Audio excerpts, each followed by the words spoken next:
My goodness, guys, Audi has just revealed the new Audi Q9 and SQ9, and we have the possibility now to look at the S model for the first time.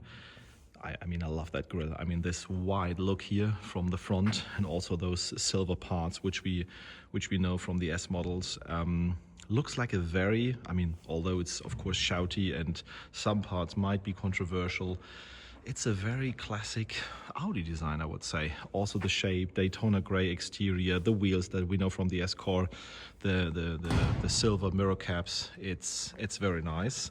One, let's say, negative information here: the car won't be available for the European or the German market, but this time you US guys have the possibility to get it.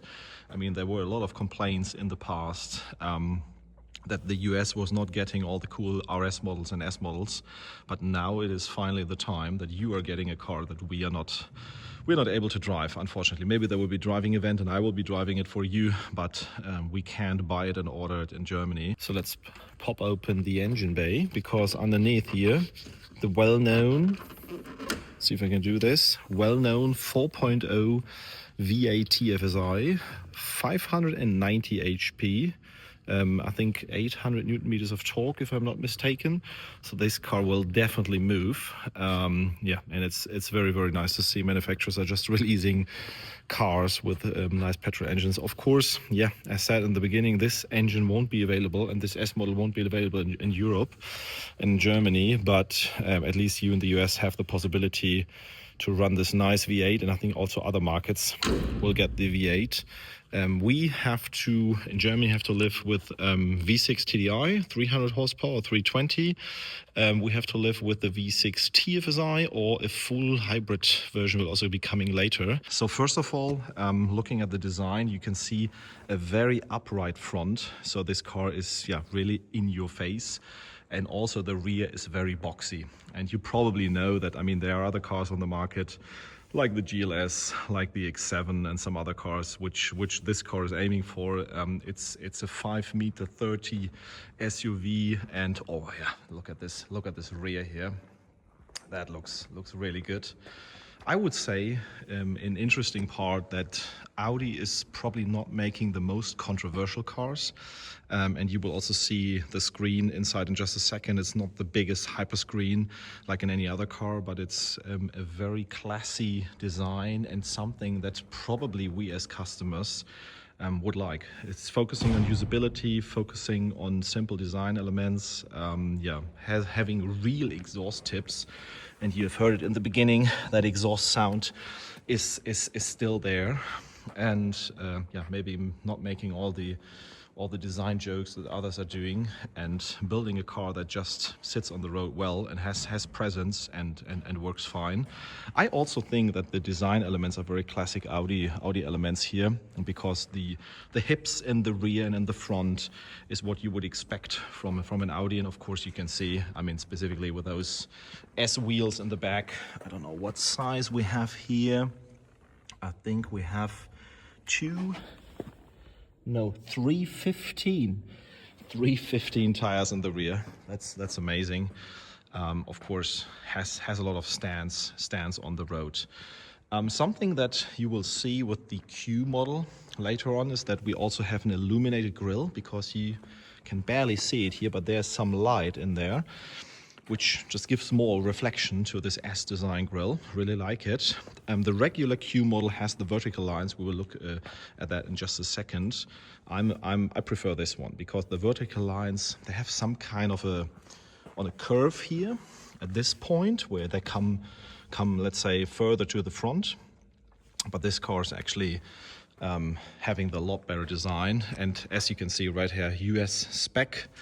And yeah, therefore some changes compared to the European model. Let's take a look inside. First, of course, do we have automatic doors?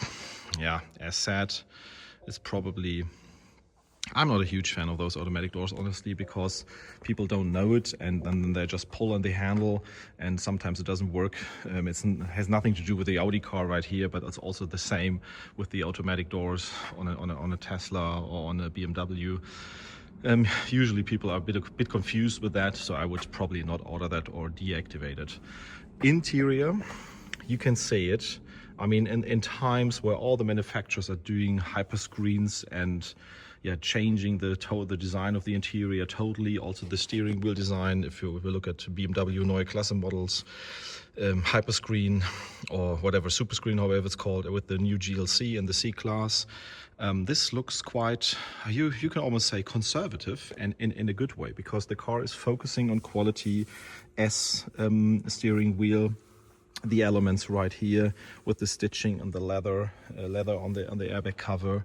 Classic S seats with integrated rests. Yeah, everything feels like something that you would expect from an Audi, and I think this is a good thing. Also, center console, no gloss black anymore. We have, yeah, this mesh or carbon fiber, matte carbon fiber in here. Only a very tiny element in gloss black.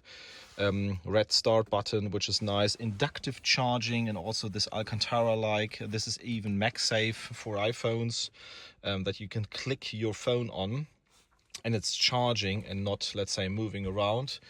Once you turn on the displays, I have to first of all press the brake to close the door, and since this is a US version, I have to buckle up to get that beep tone away.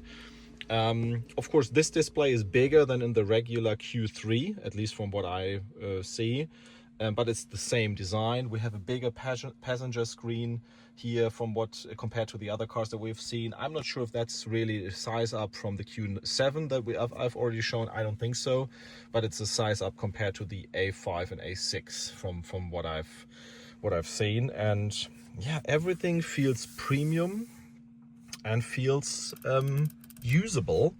Also, the light panel moved back right here, only for the light as we know it, even from the regular cars. And all the knobs are now physical and high quality knobs for door opening, for the windows, and yeah, for everything. I think it looks more like a usable car that will touch the right buttons in your daily drive. And of course, yeah, high quality elements as the Alcantara roof or ceiling cover that we have here also help to get that premium touch in there with leather elements that we have here at the top, leather covered here, stitching, carbon fiber again, cloth. There's the Bang & Olufsen sound system integrated in here. This is the speaker more or less, and there's also a speaker up there. Yeah, I think it's all the right things that you'd expect from a premium car, compared to a car that just wants to be fancy. And I mean, look at those seats. I mean, real individual seats in the back that look really nice with illumination inside there, that we can of course also change once we get in here, get to the car. First of all, oh yeah, nice wheels here. This is not the S model yet. Probably the animation of the S model will follow. But if you go to lights, interior lighting, we move to interior. And yeah, if you change the color, of course, my favorite color is that purple. That looks nice. You have the pattern, you have the illuminated roof, and panoramic sunroof, and of course the illumination in the seats right there. I really like that. I think that's a very good part. But let's now move out and look at the exterior again. Automatic door is opening, and yeah, the beep tone is there again. For you US colleagues, to make sure that you buckle up, I think the easiest way is just to press that button again so the door is closing. And the rear, I mean, we've already heard the sound, and we will also crank on the engine once more. You can see those OLEDs, digital OLEDs with a very, very high element. And once you move closer, so this would be like pedestrian or cars moving closer, the car is symbolizing things that we have to pay attention, because there's a car stopping. So there's lots of stuff going on here.